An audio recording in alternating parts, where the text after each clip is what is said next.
लंका से वापस लौटने पर अयोध्या वासियों ने कैसे किया था श्री राम का स्वागत। त्रेता युग से सीधा प्रसारण महर्षि वाल्मीकि के शब्दों में। मित्रों नमस्ते, जय श्री राम। जिज्ञासु की दुनिया कार्यक्रम में आपका फिर से स्वागत है। अगर आप इस चैनल पर नए हैं तो कृपया सब्सक्राइब करें, लाइक करें, शेयर करें तथा कमेंट करें।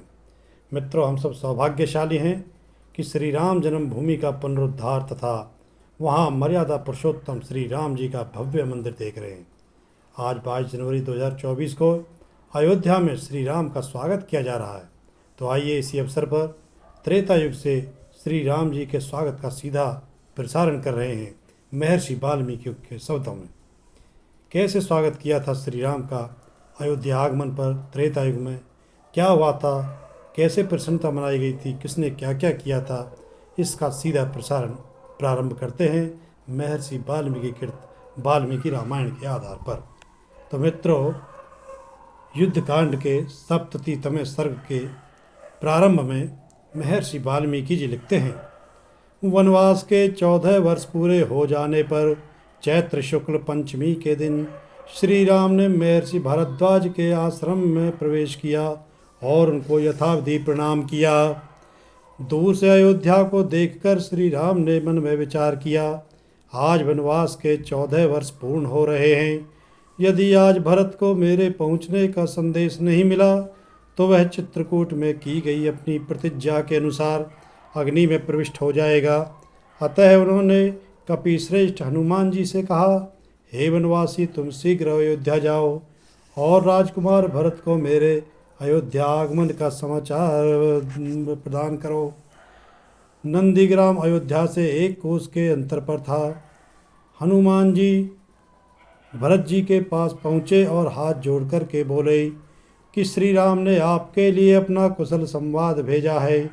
थोड़ी ही देर में आपकी राम के साथ भेंट होगी। श्री राम रावण का वध कर सीता को प्राप्त कर और वनवास की अवधि पूर्ण कर अपने बलवान मित्रों के साथ लिए आ रहे हैं।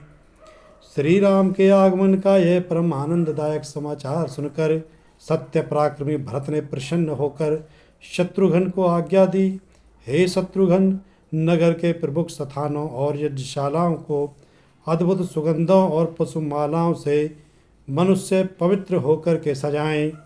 भरत जी के आदेश को सुनकर शत्रुनाशक शत्रुघ्न ने सहस्रों कुली और कारीगरों को आज्ञा दी कि नंदीग्राम से अयोध्या के बीच की सड़क को ठीक करो और जहाँ कहीं रास्ता उबड़ खाबड़ हो वहाँ उसे भर दें और जहाँ टीले हों उन्हें छील कर एकसा कर दें। तत्पश्चात बर्फ के समान शीतल जल से सड़क पर छिड़काव करें तथा सड़कों पर फूल और लाजा धान की खील बिखेर दें। पुरियों में उत्तम अयोध्यापुरी की सब सड़कों पर झंडियाँ लगा दी जाएं और सूर्योदय से पूर्व ही नगरी के समस्त भवनों को समलंकृत किया जाए। उपयुक्त तैयारी हो जाने और प्रातःकाल सूर्योदय हो जाने पर रानियां, अमात्य, सैनिकों की स्त्रियां, ब्राह्मण, क्षत्रिय, प्रधान, वैश्य तथा अन्य श्रेणियों के प्रमुख लोग, धृष्टि, जयंत, विजय, सुमंत्र आदि मंत्री स्वर्ण आभूषणों से भूषित सहस्रों मदमाते हाथियों पर सवार होकर निकले। धर्म के मर्मज्ञ भरत जी अपने सिर पर श्री राम की चरण पादुकाएं रखे हुए, श्वेत पुष्पमालाओं से सुशोभित श्वेत छाता और राजाओं के योग्य सोने की दंडी का सफ़ेद चमर लिए हुए श्री राम जी के स्वागत के लिए पहुँचे। उधर श्री राम की आज्ञा पा हंसों से युक्त अत्यंत तीव्रगामी व श्रेष्ठ विमान पृथ्वी पर उतरा। विमान के नीचे उतरने पर श्री राम ने भरत को उस विमान में बिठा लिया और कई मंत्रियों को साथ लिए हुए श्री राम के स्वागत के लिए पैदल चल दिए। थोड़ी ही देर में अयोध्या के स्त्री, बालक, युवा और वृद्ध सबने एक साथ हर्ष के मारे आकाश को निनादित कर दिया कि देखो, राम आ गए, राम आ गए। दूसरी ओर नगर के निवासियों ने हाथ जोड़कर श्री राम का अभिनंदन करते हुए कहा, हे कौशल्यानंद वर्धन, हे मावा हो, आपका स्वागत हो। और भरत जी ने हाथ जोड़ करके कहा, हे राम, आज मेरा जीवन कृतार्थ हुआ और मनोरथ सफल हुआ, क्योंकि आज मैं अयोध्या नाथ को पुनः अयोध्या में लौट कर आया हुआ देख रहा हूँ।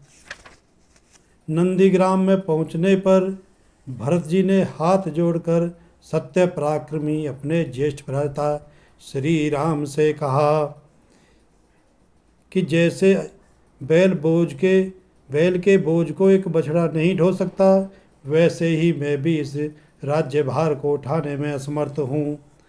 इसलिए हे राम, मैं चाहता हूँ कि मध्याह्न काल में प्रखर किरणों के साथ तपते हुए सूर्य के समान प्रतापी आपको आज सारा संसार राज्य सिंहासन पर अभिषिक्त होता हुआ देखे। तो श्री राम भरत जी के वचनों को सुन बोले, ऐसा ही होगा, और कहकर एक सुंदर आसन पर बैठ गए। श्री राम ने बाल कटवा कर स्नान किया, फिर उत्तम माला धारण की, चंदन लगाया और बहुमूल्य वस्त्र पहने। उस समय वे अपने शरीर की कांति से दमकने लगे। तदनु कांतिवान शत्रुघ्न जी ने श्री राम और लक्ष्मण को हार आदि आभूषण पहनाए। उधर महाराज दशरथ की मनस्विनी स्त्रियों ने अपने हाथों से सीता जी के सवंगों में सुंदर आभूषण पहनाए और उनका मनोहर श्रृंगार किया। जब ये तैयारी हो चुकी तो शत्रुघ्न की आज्ञा से सुमंत नामक सारथी एक सर्वांग सुंदर रथ ले आया।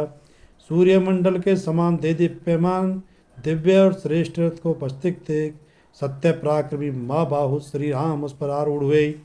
इंद्र के समान कांतिमान सुग्रीव और हनुमान भी नहा धोकर उत्तम वस्त्र धारण किए हुए और कानों में कुंडल पहने हुए श्री राम के साथ चले। समस्त आभूषणों से अलंकृत और सुंदर कुंडल पहने हुए सीता जी और सुग्रीव की स्त्रियां नगर को देखने की उत्कंठा से उनके पीछे पीछे चली। उस समय भरत जी ने घोड़ों की रास अपने हाथ में पकड़ी। शत्रुघ्न ने श्री राम के ऊपर छत्र ताना और लक्ष्मण जी इनके सिर पर चवर डुलाने लगे। श्री राम की यह भव्य शोभा यात्रा शंख घोषों और दुंदुभी नादों के साथ अटारियों की पंक्तियों से शोभित अयोध्यापुरी की ओर प्रस्थानित हुई। इस शोभा यात्रा को देखने के इच्छुक नगर निवासियों ने अपनी कांति से देदीप्यमान रथ पर आरूढ़ महारथी राम को देखा। इन लोगों ने राम का जयकार गुंजाया।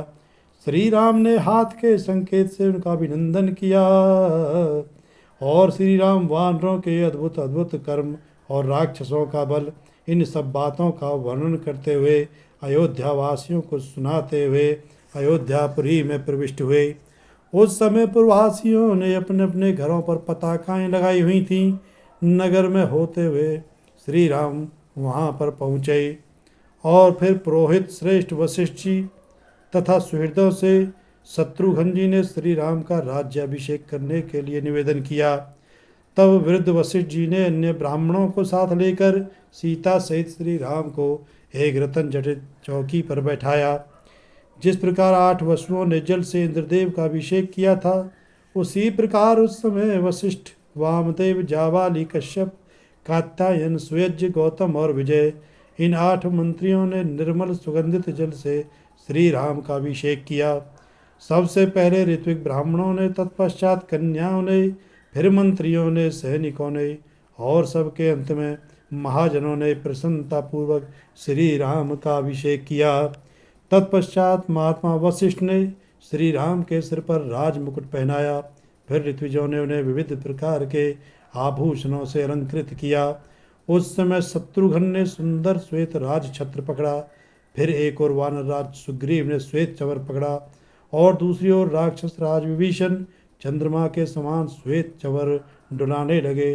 तत्पश्चात श्री राम ने सभी को बहुत प्रकार का दान आदि वहाँ पर दिया। बोलिए श्री राम की जय। मर्यादा पुरुषोत्तम श्री राम की जय। तो मित्रों, यह सब जो वर्णन आज मैंने एक नई शैली में आपके समक्ष प्रस्तुत किया है, यह वास्तव में महर्षि वाल्मीकि जी ने जो रामायण में लिखा है वो आपके आगे मैंने इसको वर्णित किया है। और यह वाल्मीकि रामायण जिसका हिंदी भाष्य है स्वामी जगदीश्वरानंद सरस्वती जी ने किया है और यह विजय कुमार गोविंद राम हासानंद, नई सड़क, दिल्ली से प्रकाशित की गई है। सन 2003 का ये संस्करण है।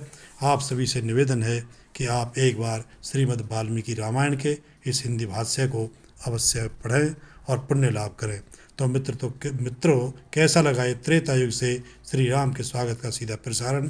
कृपया अपनी प्रतिक्रिया कमेंट करके दें और इस चैनल को सब्सक्राइब करें, लाइक करें, शेयर करें।